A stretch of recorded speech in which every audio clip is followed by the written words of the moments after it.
My name is Sophia Chen, and I'm 29 years old. 5 days before my wedding, I should have been confirming the final guest count and breaking in my heels. Instead, my wealthy future father-in-law cornered me in his study and shoved a prenuptial agreement across his mahogany desk like it was a prison sentence. "Sign it," William Ashford demanded, his voice cold as January, "or there won't be a wedding on Saturday." His wife, Catherine, stood behind him like a statue made of ice and pearls, her arms crossed, her expression screaming that I was dirt on her Louboutins. Their daughter, Olivia, my fiancé, Ethan's older sister, leaned against the doorframe with this smug little smirk that made my blood boil. They thought they had me cornered. They thought I was just some poor girl from a regular family who was lucky enough to snag their golden boy. They had absolutely no idea that I had $15 million sitting in offshore accounts and a silent partnership in 3 commercial real estate developments across Atlanta, and they definitely didn't know I had one of the most ruthless contract attorneys in Georgia on retainer, just waiting for my call. Before I tell you exactly what was in that insulting document and how I made them regret every second of their arrogance, drop a comment below and let me know where you're watching from tonight. And if you've ever dealt with entitled in-laws who look down on you like you were nothing, smash that like button and subscribe. Trust me, you're going to want to see how this ends. Let me take you back to the beginning, because you need to understand exactly how we got here. It started 5 days before my wedding. I was standing in the Ashford family estate in Buckhead, this massive colonial-style mansion that screamed old Atlanta money. You know the type. Perfectly manicured lawns, a circular driveway with a fountain, and enough square footage to house a small village. I'd been called over under the excuse of finalizing some last-minute wedding details with Catherine. My fiancé Ethan was supposedly out handling some business with his father, so I figured I'd be nice, play the sweet future daughter-in-law, maybe look at table settings or whatever. The second I walked into William's study, I knew something was wrong. The room was intimidating on purpose, dark wood everywhere. Floor-to-ceiling bookshelves filled with leather-bound books that nobody ever read. Oil paintings of dead Ashford ancestors judging you from the walls. The air smelled like expensive cigars and furniture polish. William didn't even stand up when I walked in. He was sitting behind his presidential-looking desk, and Catherine was perched on the arm of a leather chair like some kind of elegant bird of prey. "Sophia," William said, not looking up from whatever he was reading. "Sit." Not, "Hello, Sophia." Not, "Thanks for coming over." Just sit, like I was a dog. I stayed standing. "Is everything okay? Ethan said you wanted to discuss—" "This isn't about flowers," Catherine interrupted, her voice sharp. She gestured to the desk. "This is about protecting our family." That's when William slid the document across the desk. It was thick, maybe 40 pages, spiral-bound, with official-looking headers. I blinked. "What is this?" "A prenuptial agreement," Olivia chimed in from the doorway. She was 32, always dressed like she was about to attend a yacht party, and she'd never liked me. "Not from day one. You know what that is, right, Sophia?" The condescension in her voice was thick enough to cut. My heart started pounding. Ethan and I had never discussed a prenup. Not once in the 2 years we'd been together. Ethan and I we never talked about this, I stammered. William finally looked up at me. His eyes were cold, calculating. "Well, we're talking about it now." I felt the blood drain from my face. I thought about the 300 guests flying in from all over the country. I thought about my parents, who'd driven up from Savannah yesterday and were staying at a hotel downtown, so proud and excited. I thought about my dress hanging in my apartment, the deposits we'd already paid, the rehearsal dinner in 3 days. "I don't understand," I said quietly. "Why now? Why 5 days before the wedding?" Catherine stood up, smoothing her designer skirt. "Because, dear, we need to make sure everyone understands their place in this family.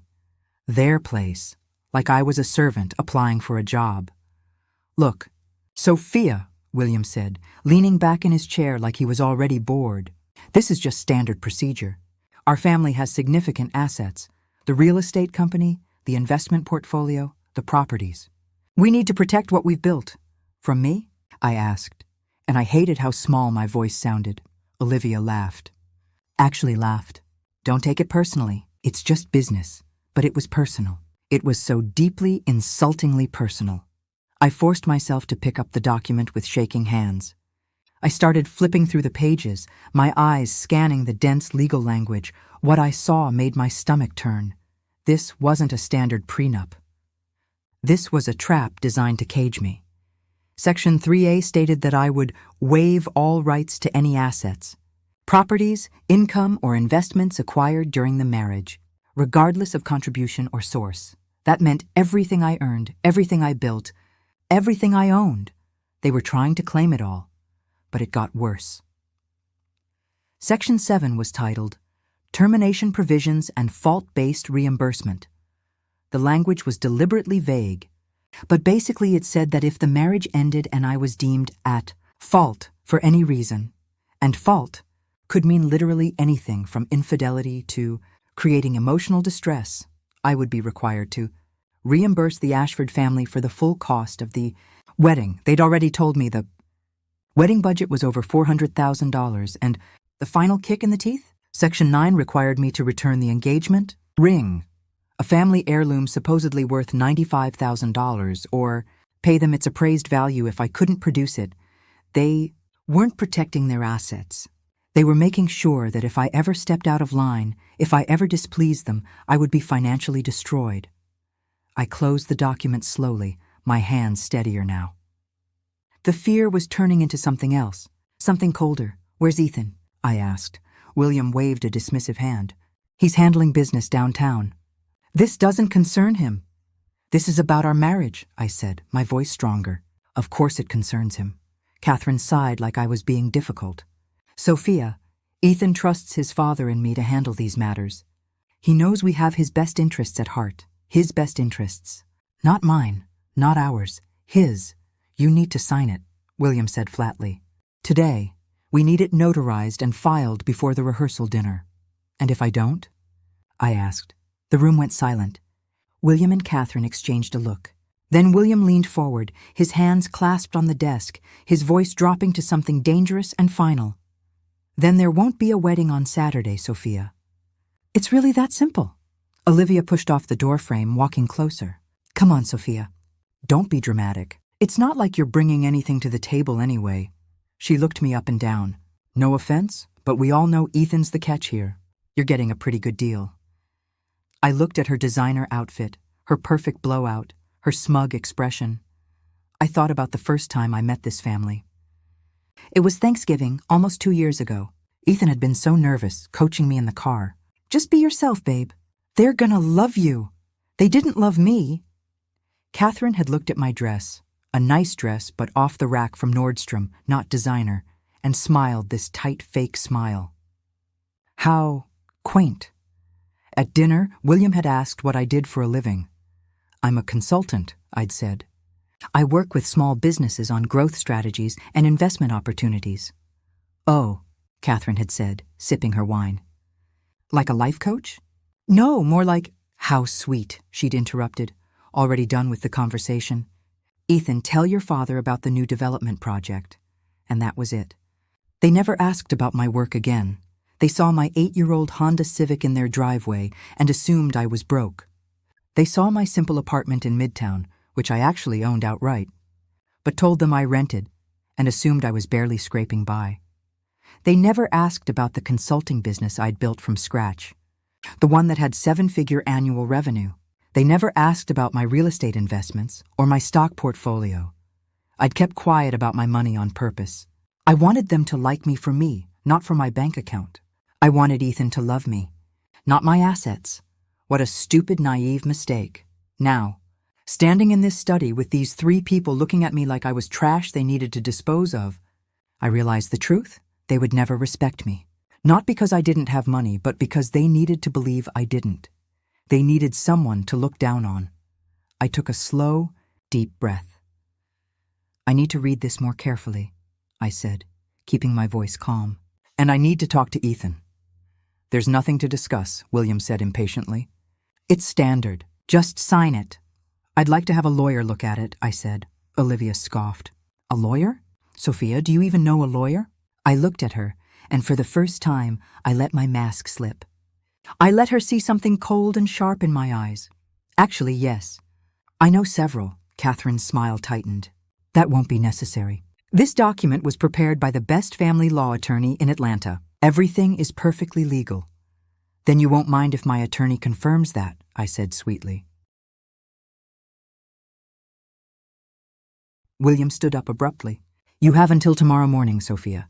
9 a.m. You bring this back signed, notarized, or the wedding is off. Do you understand me? It wasn't a question. It was a threat. I picked up the document. I understand perfectly. I walked out of that study, through their enormous house, past their expensive art and their crystal chandeliers, and I got into my beat-up Honda Civic. My hands were shaking again, but not from fear anymore. It was pure rage. I drove straight to my apartment, my penthouse apartment that I owned, the one with floor-to-ceiling windows and a view of the entire Atlanta skyline, the one they'd never actually visited because they always insisted we meet at better restaurants or their estate. I parked in my private garage, took my private elevator up, and the second the doors opened into my home, I pulled out my phone. I scrolled to a name I'd hoped I wouldn't need. Jessica Park. Attorney at law. Jessica was 43, one of the sharpest contract and corporate attorneys in the South, and she didn't lose. I'd worked with her on a commercial real estate deal last year, and we'd stayed in touch. She answered on the second ring. Sophia Chen. It's been a minute. What's wrong? They ambushed me with a prenup, I said, my voice tight. 5 days before the wedding. There was a pause. Then Jessica's voice turned sharp. Send it to me, now! I scanned the entire document and emailed it to her secure account. I heard her typing on the other end, the clicks fast and aggressive. Are you looking at it? I asked. I'm reading it right now, she said. Then she let out a low whistle. Oh, Sophia. This is bad. This isn't a prenup. This is indentured servitude. I know. They're trying to claim rights to everything you earned during the marriage. And they've built in a financial penalty clause if you're deemed at fault for divorce. She laughed, but it wasn't a happy sound. It was dangerous. Do they know who you are? Do they know what you're worth? No, I said.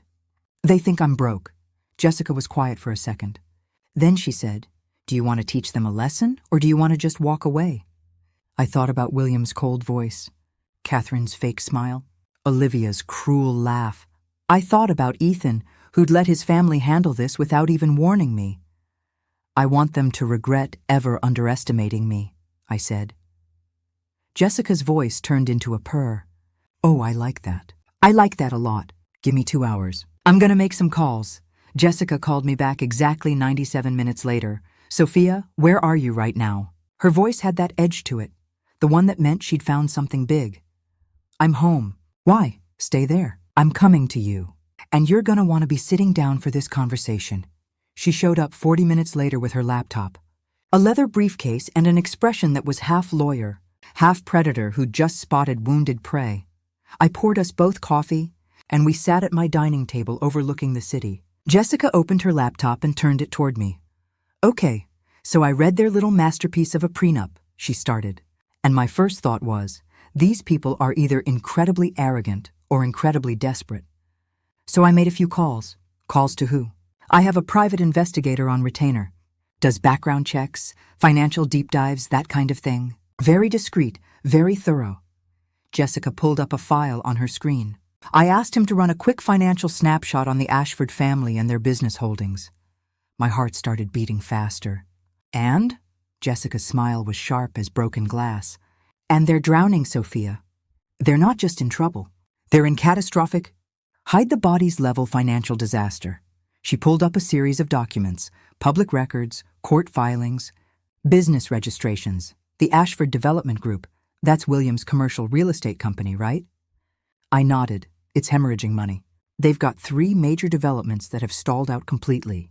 They're sitting on properties they can't sell and can't develop because they're over-leveraged. She scrolled down. They owe their primary lender, Piedmont Capital, over $3.2 million. And they're 120 days past due. My mouth went dry. Wait, $3 million? Gets better. Or worse, depending on your perspective. Jessica clicked to another document. They've taken out 2 bridge loans in the last 4 months, both at absolutely predatory interest rates. We're talking 18% and 22%. Those are the kind of loans you only take when legitimate banks won't touch you anymore. She pulled up a payment schedule. The first bridge loan, $850,000, has a balloon payment due in 3 weeks. If they miss it, the lender can seize assets immediately. I just stared at the screen, my brain trying to process this. The fancy house? Jessica continued. Mortgage to the hilt. They refinanced it 8 months ago and pulled out $1.2 million in equity, probably to keep the business afloat. Catherine's lifestyle, the country club memberships, the charity galas, the designer everything, that's all funded by credit. They're drowning in it, but they look so... I trailed off. Rich? Jessica finished. Yeah, that's the whole point. It's a performance. They need everyone to think they're still on top, still powerful, still worth doing business with. Because the second their creditors and business partners figure out the truth, it's game over. Everyone's gonna demand their money at once, and the whole thing collapses like a house of cards. I sat back in my chair, my mind racing. That's why they're doing this, I said slowly. The prenup. They're not protecting their assets. They don't have any assets left to protect. Exactly. Jessica leaned forward. They're trying to protect themselves from liability. Think about it. If you marry Ethan without this prenup, you could potentially be on the hook for his family's debts, especially if they're filing jointly or if there's any commingling of assets. They're terrified.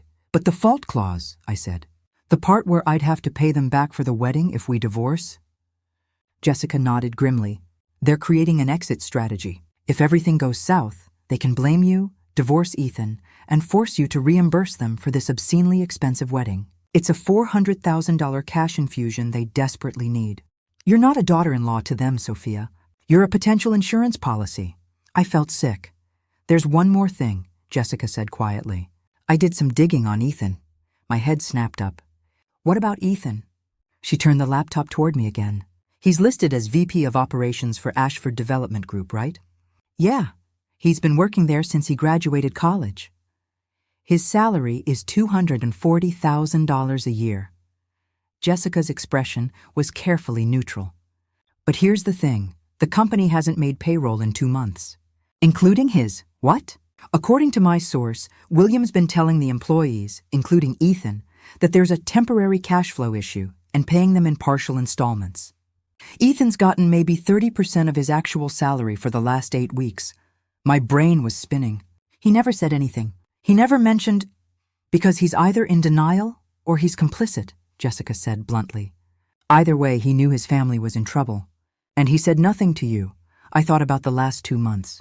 Ethan had seemed stressed, sure, but he'd blamed it on wedding planning and work stuff. He'd never once mentioned that his family's company was imploding. He'd never once warned me about what I was walking into. So what do I do? I asked. Jessica closed her laptop and looked at me directly. That depends. Do you love him? Do you think he loves you? Is this marriage worth saving? I opened my mouth to say yes automatically, but the word stuck in my throat. Did Ethan love me? Or did he love the idea of me, a woman he thought would be grateful, compliant, and too financially unsophisticated to ask questions? I need to talk to him, I said finally. Okay, Jessica said. But before you do, let's prepare your position. Because this conversation is either going to save your relationship or end it. Either way, you need to be protected. She pulled out a legal pad and started writing. Here's what we're going to do. We're going to draft our own addendum to their prenup, a counter-proposal that actually protects you. It's going to lay out your financial position clearly, shield your assets completely, and include penalty clauses if they try to screw you over. Will they sign it? I asked. Jessica smiled. Once they realize who they're dealing with? Yeah, they'll sign. Because the alternative is you walking away and their perfect wedding as financial smokescreen completely falling apart.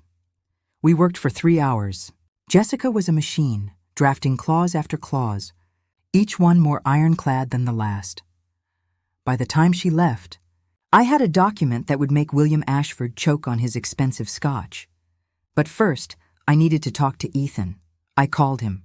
He answered on the 3rd ring, and he sounded tired. Hey, babe. Sorry I've been MIA today. Dad had me running all over the city dealing with contractor stuff. Are you okay? Mom said you stopped by the house? The casual tone in his voice, like nothing was wrong, like his family hadn't just ambushed me with a financial trap. It made something inside me harden. We need to talk, I said. Now, come to my place. There was a pause. Is everything okay? Just come over, Ethan. Okay. I'll be there in 20 minutes. He showed up 25 minutes later, still in his work clothes, expensive slacks, a button down with the sleeves rolled up. He looked genuinely concerned as he walked in. Soph, what's going on? You sounded upset. I was standing by the windows, my arms crossed. I didn't move to hug him. I just looked at him. Your parents gave me a prenup today, I said flatly. His face did something complicated. Surprise, guilt, resignation, all flickering across in seconds. Oh, he said. Yeah, Dad mentioned he wanted to. I didn't know it was today. You knew about it. Yeah. I mean, kind of. Dad said it was just a formality, you know? Just standard stuff to protect the family business. He took a step toward me, his hands out like he was approaching a spooked animal. Babe, it's not a big deal. It's just paperwork. It doesn't change anything between us. Did you read it? I asked. No, not all of it. Dad's lawyer handled all that. So you signed off on a legal document that affects our marriage without reading it. He shifted uncomfortably. Sophia, come on. You're making this into a bigger thing than it is. I walked to the counter, picked up the prenup, and threw it at him. It hit his chest and fell to the floor. Read Section 3A, I said coldly. The part where I waive all rights to anything I earn during our marriage. Then read Section 7, the part where if we get divorced and they decide it's my fault, I have to pay your family $400,000. Ethan bent down and picked up the document, his face paling as he flipped through it. This isn't what Dad said it was, he muttered. No kidding. He said it was just to keep business assets separate. He didn't say anything about... He trailed off, still reading, his expression getting more and more horrified. For a second, I felt hope. Maybe he really didn't know. Maybe he was a victim of his parents' manipulation too. Then he looked up at me, and what he said next killed that hope completely.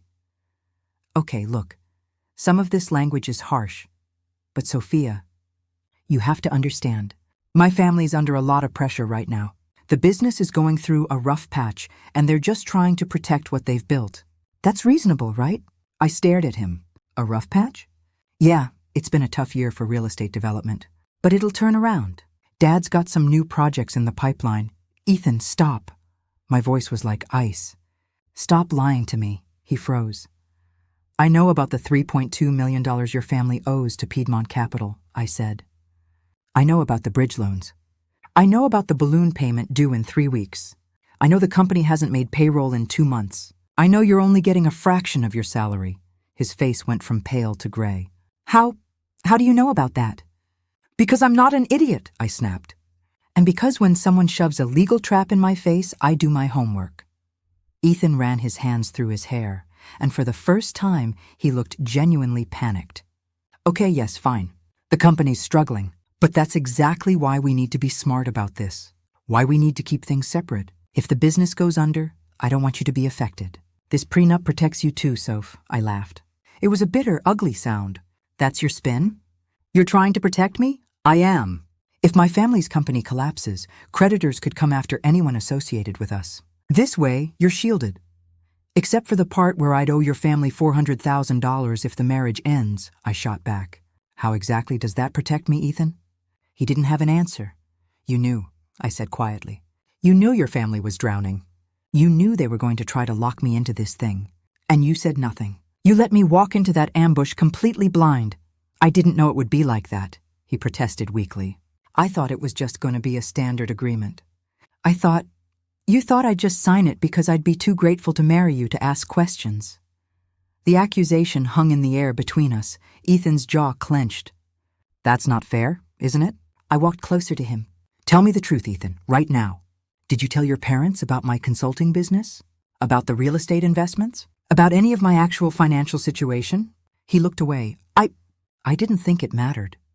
You didn't think it mattered, or you didn't want them to know. What's the difference? The difference, I said, my voice shaking now with anger, is whether you were protecting me or protecting their egos. He finally met my eyes, and I saw something ugly flash across his face. Defensiveness. Resentment. You want the truth, Sophia? Fine. Yeah, I didn't tell them. Because my mom already thinks I'm marrying beneath me. She's been making comments for 2 years about how you're nice but not really our kind of people. If I told her you had money, she'd just find some other reason to disapprove. At least this way she could feel superior and leave us alone. My blood went cold. So you let them think I was poor. You let them look down on me. You watched your sister insult me to my face, and you said nothing because it was easier. I was trying to keep the peace. He shouted, "You don't understand what it's like with my family. If I push back, if I make waves, they make my life hell. It's easier to just let them think what they want and ignore it." Easier for who, Ethan? For you, he threw his hands up. What do you want from me, Sophia? You want me to choose between you and my family? That's not fair. They're my family. I can't just cut them off. I'm not asking you to cut them off, I said. I'm asking you to have a spine. I'm asking you to stand up for me. I'm asking you to be the man I thought I was marrying. His face crumpled. I love you, Soph, I do. And yeah, my family's a nightmare sometimes, but we can handle them together. We just sign this thing, get married, and then we don't have to deal with them. We can live our own life. While you work for your father's failing company and take orders from your mother? It won't always be like this, he said desperately. Once we're married, once things settle down, things won't settle down, Ethan. Your family is about to lose everything. And when they do, they're going to blame someone. And it's not going to be themselves. It's going to be me. He grabbed my hands, and I let him, even though his touch felt wrong now. Then help us, he said, and his voice dropped to something pleading, something that made my stomach turn. You said you know about the business. You're smart with money, Soph. You understand investments and strategy. Maybe you could help my dad restructure. Maybe we could. I yanked my hands away. Are you seriously asking me to bail out your family? No, I'm just saying we're going to be married. We're going to be a team. What's mine is yours, right? So maybe we could. What's mine is yours, I repeated slowly. But according to this prenup, what's yours stays yours, and what's mine also becomes yours. Is that the math, Ethan? He stepped back, and I saw it. The moment he realized I wasn't going to be the easy solution to his family's problems. You've changed, he said quietly. Ever since this prenup thing, you've been cold, suspicious. This isn't like you. You're right, I said. The old me would have signed that document just to avoid conflict. The old me would have walked into a marriage with your family thinking I was beneath them, and I would have spent the rest of my life trying to prove I was good enough. I crossed my arms. But that version of me just died in your father's study. The new me has questions, like why now? Why 5 days before the wedding? Ethan looked at the floor. Let me guess, I continued. Your family needs the wedding to happen. They need the photos in the society pages. They need to prove to their creditors and business partners that everything's fine, that the Ashford family is still powerful and stable and worth investing in. His silence was answer enough. The wedding's not about us, is it? I said softly. It's a $400,000 publicity stunt to buy your family time. That's not true, he said, but his voice was weak. I love you, Sophia. I want to marry you. That part is real. But your family wants a show, and you're going to give it to them, because that's what you always do. Ethan looked at me, and I saw tears in his eyes. Real tears. What do you want me to do? Seriously, tell me what you want, and I'll do it. It was the right thing to say. 2 days ago, it would have been enough, but now I knew the truth. When the pressure was on, when his family demanded something, Ethan folded every single time. I want you to leave, I said quietly. I need to think. Sophia, please. Don't do this. We can figure this out together. I said, leave, Ethan. He stood there for another few seconds, looking lost and desperate. Then he grabbed his jacket and walked to the door. He turned back one more time. I love you. That's real, even if everything else is messed up.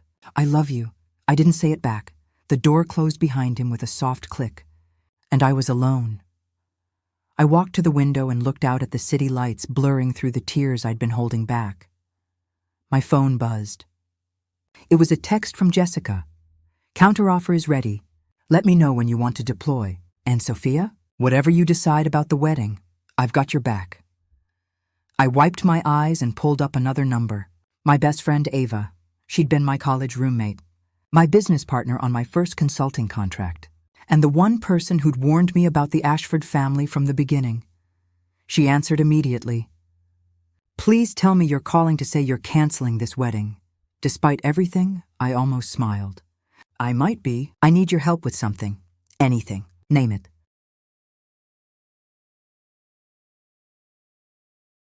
I need to know everything there is to know about the Ashford family's financial situation. Every debt, every creditor, every loan. Can you get that for me? Ava was a forensic accountant. If there was money hidden anywhere, she could find it. How soon do you need it? She asked. Tomorrow. Done. And Soph? I'm proud of you. It's about time you showed these people who you really are. After we hung up, I made one more call.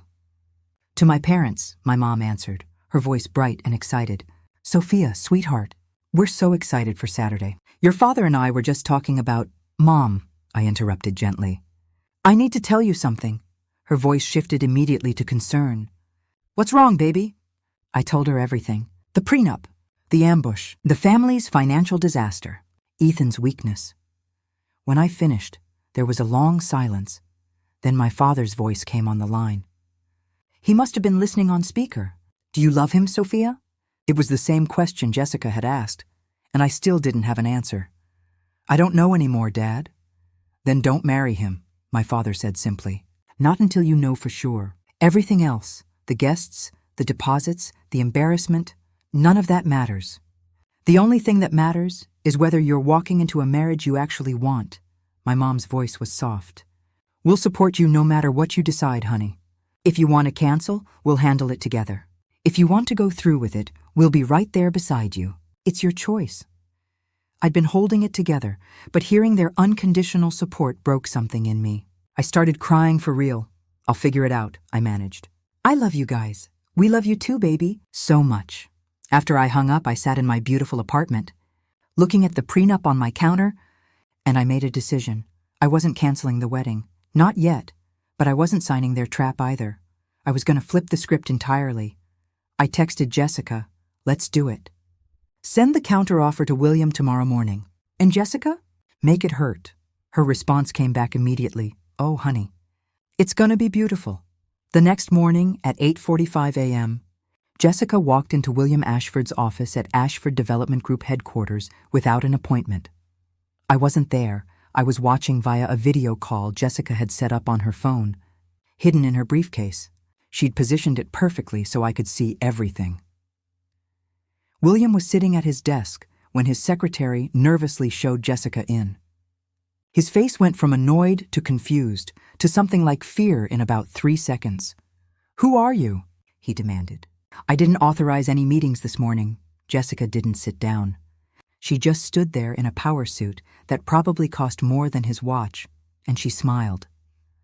It wasn't a friendly smile. Mr. Ashford, my name is Jessica Park. I'm Sophia Chen's attorney. I watched William's face go pale on the screen. I'm here to discuss the prenuptial agreement you presented to my client yesterday, Jessica continued.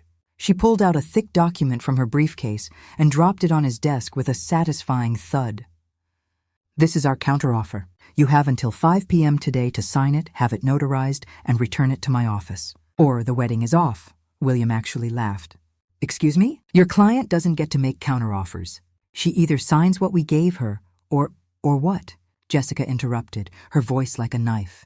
Or you'll cancel the wedding? Go ahead, please cancel it. I would love to explain to your creditors why the Ashford family's big publicity event just fell apart 3 days before it was supposed to happen. William's laugh died. I don't know what you think you know. I know you owe Piedmont Capital $3.2 million and you're 120 days past due, Jessica said calmly. I know you've taken out 2 bridge loans at predatory rates to stay afloat. I know you have a balloon payment of $850,000 due in 17 days that you can't possibly pay. Should I continue? William stood up, his face turning red. You have no right to— Public records, Mr. Ashford. All public records. Anyone who knows where to look can find them. Jessica gestured to the document on his desk. Now here's how this is gonna work. You're gonna read that counteroffer. You're gonna realize that my client is significantly wealthier than you are. And you're gonna sign it because it's the only thing standing between you and total financial collapse. I watched William pick up the document with shaking hands. I knew what he was seeing because Jessica and I had crafted every word together. The first page was a financial disclosure. My financial disclosure, Sophia Chen, net worth. Summary, consulting business equity, 4.2 million real estate investments, 7.8 million stock portfolio and liquid assets, 3.4 million total, 15.4 million. I watched William's eyes go wide, then wider. His mouth actually fell open. This can't be real, he whispered. It's very real, Jessica said. Verified by a certified accountant, notarized. Would you like to see the bank statements? William just stared at the page like it was in a foreign language. Keep reading, Jessica said pleasantly. Page 3 is where it gets really interesting. I knew what page 3 said. It was the protection clause Jessica had designed specifically to shield me from the Ashford family's financial disaster. Clause 2. Asset protection and liability. Shield all assets. Income, investments, and properties belonging to Sophia Chen, whether acquired before or during the marriage, shall remain her sole and separate property. Ethan Ashford and the Ashford family shall have no claim, interest, or right to said assets under any circumstances. Furthermore, Sophia Chen shall bear no liability for any debts, loans, business obligations, or financial commitments of Ethan Ashford, William Ashford, Catherine Ashford, or any entity controlled by the Ashford family, including but not limited to Ashford Development Group. William was breathing hard now, his face going from red to purple. This is ridiculous, he sputtered. No, what's ridiculous, Jessica said, her voice turning to ice, is the trash you tried to force my client to sign. The document that would have made her liable for your debts while also requiring her to waive her rights to her own income. That was ridiculous. This? She tapped the counteroffer. This is just fair. I won't sign this, William said, but his voice wavered. Jessica tilted her head. Okay, then the wedding's off. And I wonder what'll happen when your creditors find out that the big Ashford wedding, the one that's been written up in the Atlanta Society pages, the one that's supposed to show everyone you're still a powerful family, just fell apart. How fast do you think Piedmont Capital will call in that $3.2 million loan? William slumped back in his chair. Oh, and one more thing, Jessica said, pulling out another document. My client has authorized me to make you an offer. A one-time take-it-or-leave-it offer. She placed it in front of him. Sophia Chen is willing to purchase $2 million of Ashford Development Group's debt from your creditors at a 30% discount. She'll restructure the payment terms, give you breathing room, and potentially save your company. William's head snapped up, hope flickering in his eyes. But, Jessica continued, only if you sign this counteroffer. Only if you treat her with the respect she deserves, and only if you stop playing games. I watched William's hands tremble as he picked up the offer. Why would she do this? He asked quietly. After everything? Jessica's expression softened, just barely, because despite the fact that your family has treated her like garbage, she actually loves your son. And she knows that saving your company might be the only way this marriage has a chance. It was true. I'd thought about it all night. If I wanted any shot at a real future with Ethan, his family needed to stop being a financial and emotional disaster. This was the only way, but it came with conditions. William spent the next hour reading every page of the counteroffer. Jessica waited patiently, answering his questions, shutting down his objections. Finally, at 10:17 a.m., William Ashford picked up his pen and signed. Jessica had it notarized by William's own notary, made 3 copies, and walked out of that office with a document that protected me completely. She called me the second she got to her car. It's done, she said. You're protected. And he signed the debt purchase agreement, too. Congratulations, Sophia. You just saved his company and gained significant leverage over your future in-laws. I should have felt victorious. I should have felt powerful. Instead, I just felt tired. Thanks, Jessica, I said quietly. Send me the invoice. Already did. And Sophia, you still have a choice here. Just because he signed doesn't mean you have to go through with the wedding. I know, I said. I'm going to talk to Ethan tonight. That evening, I asked Ethan to meet me at my apartment. I told him to come at 7 p.m., and for once he was exactly on time. He walked in looking exhausted, his tie loosened, his eyes red like he hadn't slept. "My dad called me today," he said immediately. "He told me about your lawyer. About the counteroffer. About your money." He looked at me like he was seeing me for the first time. "Why didn't you tell me?" he asked, and his voice cracked. "Why didn't you tell me you were worth 15 million? I crossed my arms. Would it have mattered? Of course it would have mattered. How, Ethan? How would it have mattered? He opened his mouth, then closed it. He didn't have an answer. "I didn't tell you because I wanted you to love me for me," I said quietly. "Not for my bank account. Not because I could solve your family's problems. Just me. I do love you for you," he insisted. "The money doesn't change that. But it changes how your family sees me, doesn't it?"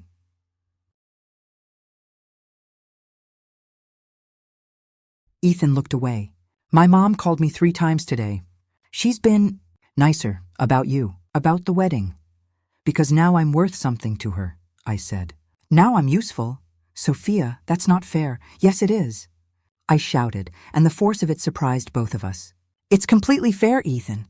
Your family treated me like trash when they thought I was poor. They ambushed me with a contract designed to trap me. Your sister called me a gold digger to my face. And now that they know I have money, suddenly I'm acceptable? Suddenly I'm good enough?" Ethan stepped toward me, his eyes pleading. "I know my family screwed up. I know they were awful to you, but you saved them, Soph. You're buying their debt. You're giving them a chance to fix this. That's incredible. That's the woman I fell in love with." "I didn't do it for them," I said. "I did it because I wanted to see if you were worth saving too." He froze. "What does that mean?" I walked to the window, looking out at the city. "It means I've spent the last 3 days watching you, Ethan. Watching how you react under pressure. Watching who you become when you have to choose between me and your family's approval." I turned to face him. "And every single time you choose them. You don't stand up for me. You don't protect me. You just try to smooth things over and hope the problem goes away. That's not true." "It is true," I said. "When your mom insulted my career, you said nothing. When your sister called me names, you told me to ignore it. When your dad shoved that prenup in my face, you said it was just paperwork." Tears were streaming down my face now, but my voice was steady. "I can't marry someone who won't fight for me. Ethan. I can't spend the rest of my life being the strong one, the smart one, the one who fixes everything while you just coast." "I'll change," he said desperately, moving toward me. "I'll be better. I'll stand up to them. I promise, Sophia. Just give me a chance." I wanted to believe him. God, I wanted to believe him so badly, but I'd seen who he was when it mattered. And promises weren't enough. "I'm calling off the wedding," I said quietly. The words hung in the air between us like a death sentence. Ethan's face crumpled. No, Sophia, please. Don't do this. We can fix this. I already called the venue," I said. "I canceled everything. The wedding's off, Ethan." He just stared at me, tears running down his face. "You're really doing this. You're really just giving up on us." "I'm not giving up," I said. "I'm choosing myself. For the first time in this relationship, I'm choosing me." He stood there for a long moment, and I could see him cycling through emotions: anger, grief, desperation. Finally, he just nodded. "I love you, Sophia. I really do." "I know," I said softly, "but love isn't enough. Not without respect, not without partnership." He walked to the door, and for a second I thought he might turn around, might say something that would change everything. But he didn't. He just left, and I stood in my apartment, alone, and I felt free. The next morning, I called my parents and told them the wedding was off. They weren't surprised. "We're proud of you, sweetheart," my dad said. "It takes courage to walk away." I called Jessica and told her to proceed with the debt purchase, but to keep it strictly business. I'd save the Ashford company not because of Ethan, but because it was a good investment, and because someday maybe they'd learn that I didn't need them. They needed me. Then I called Ava, my best friend. "Feel like taking a trip?" I asked, always. "Where are we going?" "I don't know yet. Somewhere I've never been. Somewhere I can just breathe." We ended up in Portugal for 2 weeks. I ate incredible food, drank amazing wine, and slowly started to feel like myself again. 6 months later, my consulting business had grown to 8 figures in annual revenue. I'd hired a team of 15 brilliant people, and we were changing the game for small businesses across the Southeast. The Ashford family paid back their restructured debt on time, every month. I never spoke to them directly. Everything went through Jessica and their accountants. I heard through mutual friends that Ethan had moved to Charlotte and was working for a different real estate firm. I hoped he was learning to stand on his own. As for me, I met someone. His name was David. Yes, David, the most common name possible, and I loved that about him. He was a high school history teacher with a sharp mind, a huge heart, and absolutely zero interest in impressing anyone. When I told him about my business and my money on our third date, he just smiled and said, "That's awesome. Can you teach me how you did it?" I've always wanted to understand investing. He didn't want to use me. He wanted to learn from me. We took things slow. We built a friendship first, then a partnership. And a year later, when he proposed to me on a regular Tuesday night in my apartment with a ring he'd saved up for himself, I said yes without a single doubt in my mind. We got married at the courthouse with just our parents and Ava as witnesses. We spent $300 total, and it was perfect. I learned something important through all of this. Your worth isn't determined by how other people see you. It's determined by how you see yourself. The Ashford family tried to make me feel small, tried to trap me, tried to use me, but I knew my value, and I protected it. I didn't need a big wedding or a powerful family name or anyone's approval. I just needed me. And in the end, that was more than enough. The end. If this story resonated with you, if you've ever had to stand up for yourself against people who underestimated you, drop a like and share your story in the comments. And hit that subscribe button because you never know when you'll need a reminder that you're worth fighting for. Your value doesn't decrease based on someone's inability to see your worth. Remember that, always,